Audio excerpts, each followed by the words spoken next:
저도 예전에 그 정강현 반장이 있을 때 정 반장이 봉준호 감독을 만나서 직접 그 얘기를 들었다는 그 얘기를 들었는데 정 반장이 거짓말하거나 그런 건 아니겠죠? 양 반장? 그럼요. 그렇죠? 네.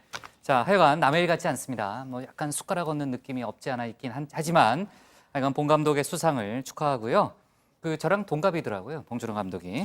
그 칸 영화제 왜요? 한숨 소리가 나왔어요. 왜요? 그 황금 종려상 수상 이게 보통 일이 아니잖아요. 정말 그 축하할 만한 일이고 문재인 대통령도 그 뭐죠? 이제 영화를 아끼는 국민들과 함께 수상을 기뻐한다는 글을 올렸죠. 네. 맞나요? 글을 올린 건가요? 네, 글을 올렸다고 네. 하고요. 이 봉준호 감독님 지금 뭐 보고 계시죠? 다정회는 언제든지 열려 있습니다. 영화 감독 출연한 적 있죠. 맞아요. 네, 그렇습니다. 자, 어쨌든 이 봉준호 감독이랑 그 송강호 씨, 배우 송강호 씨가 시상식에 참석하라는 전화를 받고 이 현장에 끝까지 남아 있었다고 합니다. 조직위로부터 그 전화를 받기까지 정말로 뭐 피가 말랐다고 하고요. 어쨌든 그 소식이 알려지고 나서 뭐 황금 종려상까지는 아니더라도 뭐든 타긴 타겠구나 하는 기대감이 있었다라고 합니다. 자, 실은 저도 일요일 새벽에 뭐 잠을 못 자고 계속 이렇게 인터넷으로 막 보면서 가슴을 졸이고 있었는데 정확하게 기억을 하고 있습니다. 새벽 3시 32분에 딱 발표가 나서 제가 깍 소리를 질렀습니다. 네. 더 신 반장이 들었어요. 잠을 잘 안 자는 것 같아요. 부러지는 걸 더 들었어요. 무슨 소리예요? 지금 최 반장 지금 큰일 날 소리를 하고 있는 그게 아니요, 집까지 제- 가더라고. 아니 제재를 가야 되겠는데 와, 이거 진짜 이건 사내 인사위원회를 열어야 방심위에서 될것 이거 같은데. 제재를 아니, 해야 끝나고 되겠네. 얘기합시다. 오늘 끝나고 얘기하고요. 큰일 자, 나지. 그나저나 이제 송강호 씨가 그런 말을 했잖아요. 시상식에 그 경쟁자들이 하나씩 불려가면서 막 사라지기 시작하는데 그 마지막쯤에 자기하고 봉 감독만 남았다. 뭐 이런 얘기를 했고요. 하여튼 그 여러 가지 얘기는 조금 전에 이제 그 도착해서 기자회견을 했으니까 그 인터뷰 장면을 조금 더 보면서 이야기를 해볼까요?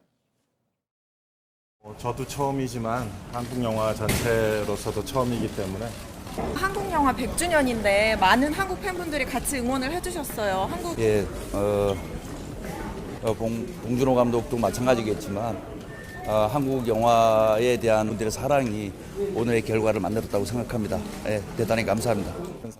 화제가 됐었는데 뭐 두 분께서 함께 계획한 건 이룬 아니에요. 일단 뭐 저 개인에게도 처음 있는 수상이고요.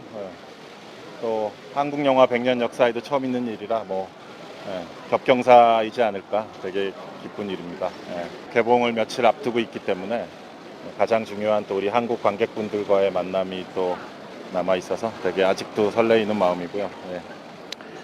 예, 뭐 봉준호 감독께서 그 지난 20년 동안 노력해왔던 어떤 결과물이 드디어 이렇게 정점을 뭐 찍은 것 같은 느낌이 들어가지고 굉장히 자긍심이 크고 또 보람도 느끼고 자랑스럽기도 하고 그렇습니다. 그리고 제가 이제 대표로 남아 있지만 사실 저뿐만 아니라 정말 훌륭한 배우들이 많이 나온 작품이고 그 배우들의 연기 또한 여러분들께서 너무 사랑해 주실 거라고 생각하고요. 한 며칠 있으면 개봉하니까 여러분들께서 많이 성원해 주시면 고맙겠습니다. 네. 예, 감사합니다. 글쎄요, 뭐 그 많은 워낙 큰 상이다 보니까 여러 가지 이제 비교도 하고 그러잖아요. 그 예를 들면은 손흥민 선수가 유럽 뭐 최고 축구 선수에게 주는 발롱도르를 수상한 거다. 뭐 이런 거 비슷하다. 뭐 이런 비교들도 많이 나오더라고요. 네, 사실 이 세계 3대 영화제라고 불리는 뭐 칸, 베니스, 베를린 영화제 중에서 우리나라가 유독 정상고지를 밟지 못한 곳이 바로 이 칸이었습니다.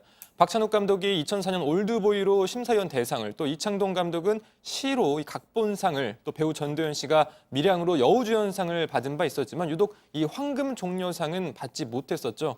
뭐 굳이 비교를 하자면 아시아에서는 이웃나라 일본이 이 구로사와 아키라 감독의 가케무샤, 또 이마무라 쇼에이 감독의 운하기, 또 지난해 이 고레다 히로카즈의 감독의 어느 가족 등 이렇게 여러 번 받은 바 있고, 중국도 93년에 이 청카이거 감독이 패왕별이로 수상을 한 바 있습니다. 그런데 우리나라도 이제 이렇게 이 또 수상 대열에 합류를 하게 됐습니다. 네.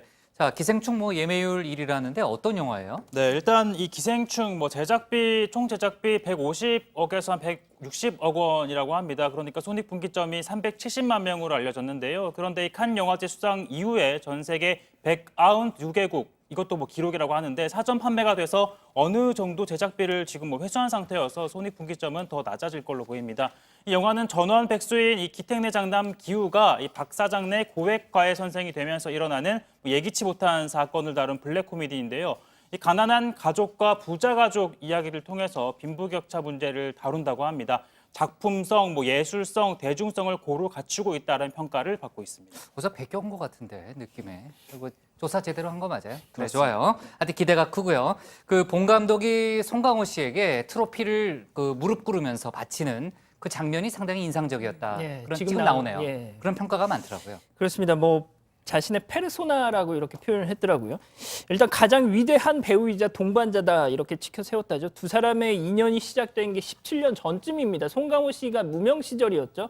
영화 모텔 선인장의 이 오디션을 봤는데 당시 조 감독이 봉준호 감독이었대요. 근데 당연히 오디션에서 떨어졌죠. 근데 당시엔 배우들이 오디션에서 떨어지면 그냥 그걸로 끝이었는데 봉준호 조 감독이 그때 삐삐로 음성 메시지를 남겼는데 이번에는 송강호 씨를 캐스팅 못해서 아쉽지만 언젠가 좋은 기회에 꼭 당신하고 같이 영화를 찍을 수 있길 바란다 이렇게 음성 메시지를 남겼더랍니다.